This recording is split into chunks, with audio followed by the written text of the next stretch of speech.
This is a 577 bore পিস্তল। আচ্ছা, এই দেখো ট্রিগার বেরিয়ে এলো। ওকে, ট্রিগারটা ভেতরে ঢোকানোর এই সিস্টেম, ট্রিগার ঢুকে গেল আর গুলি এখান থেকে ঢুকবে। আচ্ছা, কত বড় গুলি দেখো, গুলির সাইজ দেখো। So this is called single barrel flint lock gun. এটা হলো মাজেল লোডিং। হ্যাঁ, এই ওপর দিয়ে বারুদ ঠাসতে হয়, ঠেসে এটা তুলে একটা একটা করে ফায়ারিং।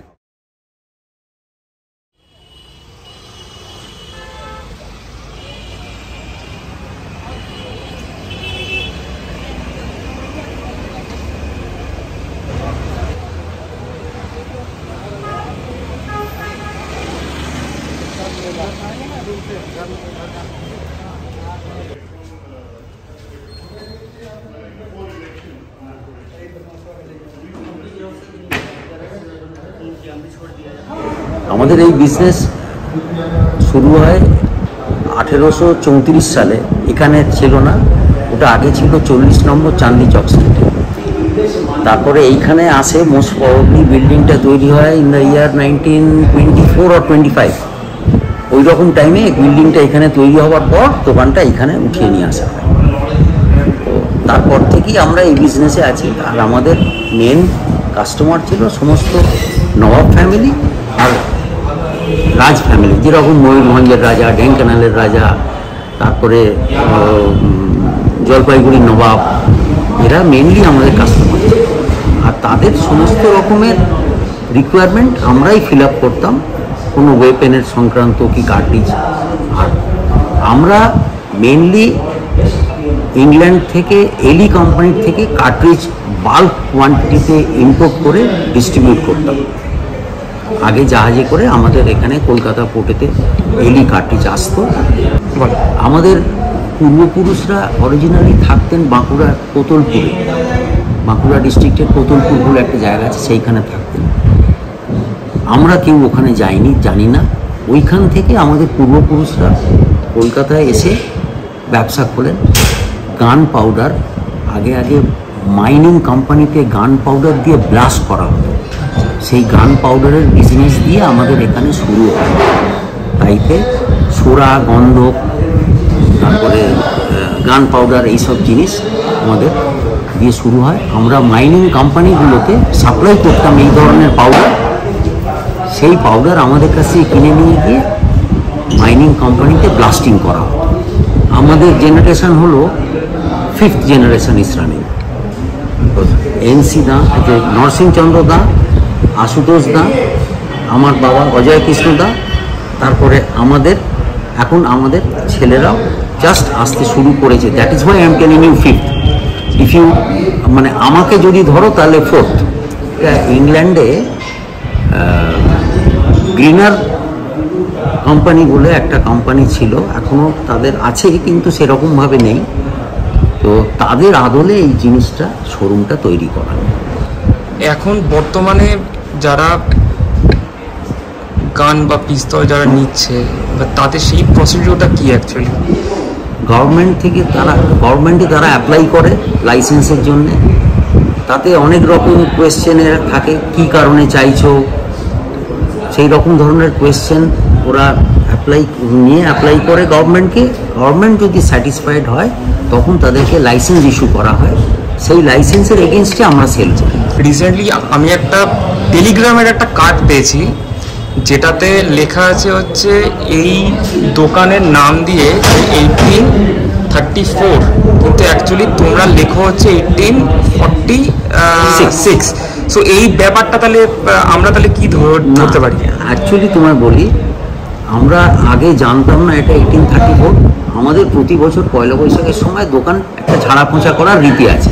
সেই সব করতে করতে আমরা একটা কার্ড খুঁজে পাই যাতে লেখা আছে 40 নম্বর চাঁদনি চক স্ট্রিটের অ্যাড্রেস দিয়ে আশুতোষ দা অ্যান্ড কোম্পানি নাম দিয়ে, তাতে লেখা আছে স্থাপিত 1834 সাল।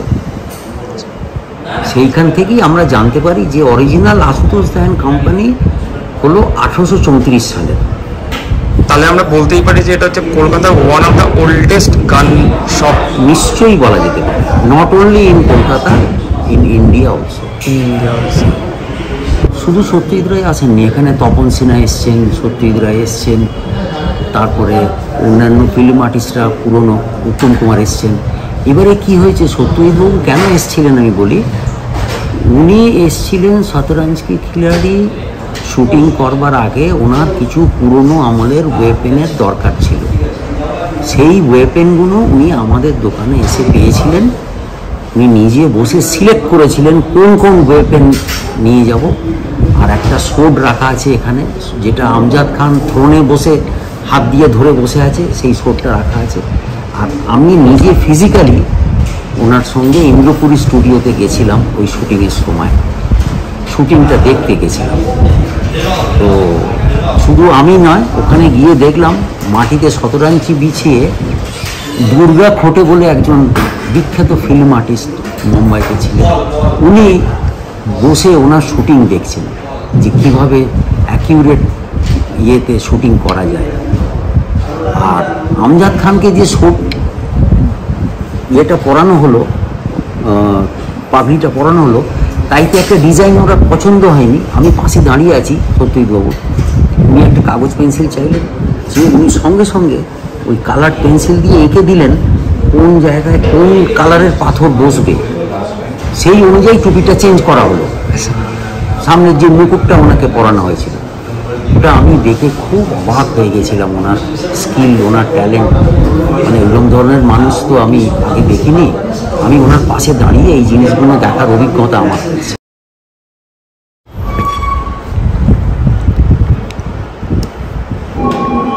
এটা হলো দিস ইজ এ 577 বোর পিস্তল।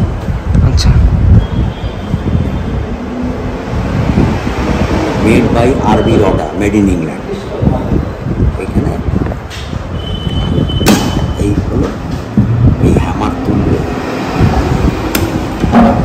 এই দুটো হ্যামার তুললে ফার্স্ট রাইট হ্যান্ড সাইড, ও এটা double fire, left hand side.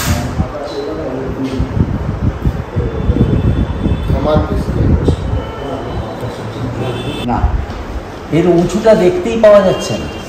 হ্যাঁ হ্যাঁ, আর দেখতে পারবি না, বিরাট ঘাট 38 এই দেখো, 38 degree.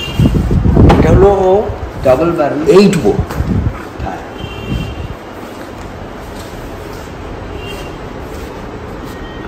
Eight bore gun, double barrel 8 bore. এটার ওয়েটটা দেখেছো? আমি ধরতে পারবে না। Huge. This is called single barrel flint lock gun. এটা হলো মাজেল লোডিং। হ্যাঁ, হ্যাঁ। এই ওপর দিয়ে বারুদ ঠাসতে হয়, হুম, ঠেসে এটা তুলে একটা একটা করে ফায়ারিং হবে। না, একটা করে না, একটাই ফায়ার। একখানাই ফায়ারিং হবে। এখানে চকমুখী পাথর এই থাকবে। পাথর থাকবে, এই হলো ওই পাথরটা ফ্ল্যাশিং হয়ে পাউডারে লাগবে, লেগে বাস্ট হবে। আসবে এটা করা যায়। হ্যাঁ, আচ্ছা এটা তরোয়াল। short. এই যে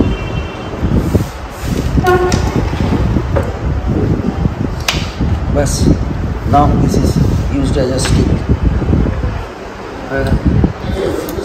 এই দেখো ট্রিগার বেরিয়ে এলো। ওকে, ট্রিগারটা ভেতরে ঢোকানোর এই সিস্টেম, ট্রিগার ঢুকে গেল, আর গুলি এখান থেকে ঢুকবে। আচ্ছা, এখান থেকে গুলি ঢুকে এই বন্ধ করলে করে এই ঘোরালে এটা লক হয়ে গেল। এইবারে তুমি ট্রিগারটা বাইরে বের করতে চাও, ট্রিগার বেরিয়ে এলো, নাও ফায়ার। আচ্ছা,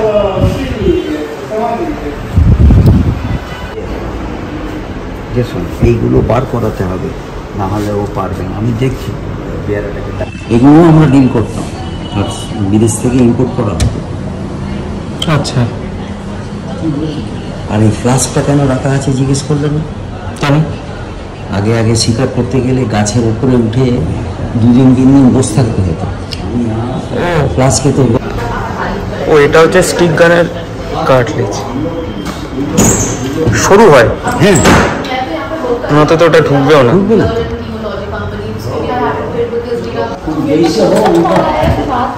ওই যে বড় গানটা দেখালাম, হ্যাঁ। ওই কাটিছে। বিরাট বড়। হ্যাঁ, কার্ডিজ, এই যে রিভলভারের কার্ডিজ। হ্যাঁ, কোথাও প্রিন্ট আউট করতে? হ্যাঁ বলো। এইটা দিস ইজ রিভলভার, ডিপার্টমেন্টে মিটে গেছি। দিস ইজ গান। আচ্ছা, এটা গান। এটা গান। হ্যাঁ, যাচ্ছ এখন, কোথায় আছো? My name is Anup Kumar Rao. I walked into this business in the year of 1965, Poila Boishakh. And since then I have been carrying on this business. When I walked in those days, especially during the let us say during the puja holidays, we used to get a lot of customers from all over the eastern region of India. Further to this, especially during the winter season, we had a lot of the British customers who were employed in those in the British firms over here. They used to come to pick up their cartridges for going to the the what we call this big ponds, what we say it is called jheels. They used to go for the bird hunting. And further than this, the banks which were here, and till date, a lot of banks, they have taken for their safety security purpose, they have taken their guns and cartridges from us. Besides this, we were quite a big supplier of gunpowder and detonators. These were required by the mining industry here and all over West Bengal, Orissa and Bihar. This is why our parents, I mean my father's eldest brother, Binay Krishna Rao, who established this particular premises, he opened a shop in Tata. And because we had a very large clientele from Orissa, that is why my father, at his young age, he started a shop, a branch office, I should say, in Cuttack, because Cuttack was the headquarters in those days. And that is how the business carried on. And but ever since the coming of this trouble during the Naxal period, our business started going down. And today we cannot be so proud to say that we are dealing in this, dealing in that and all this thing. We just take it easy and abide by the rules and regulation, and our trade is very much dependent on the issuing of special purchase permits. And also now another restriction which has come in very recently, before you can go to sell your weapon also you have to seek a separate permission from the licensing authority to do this. And I think that's about all, but other than this, now and again we are doing a good selling of this toy air guns.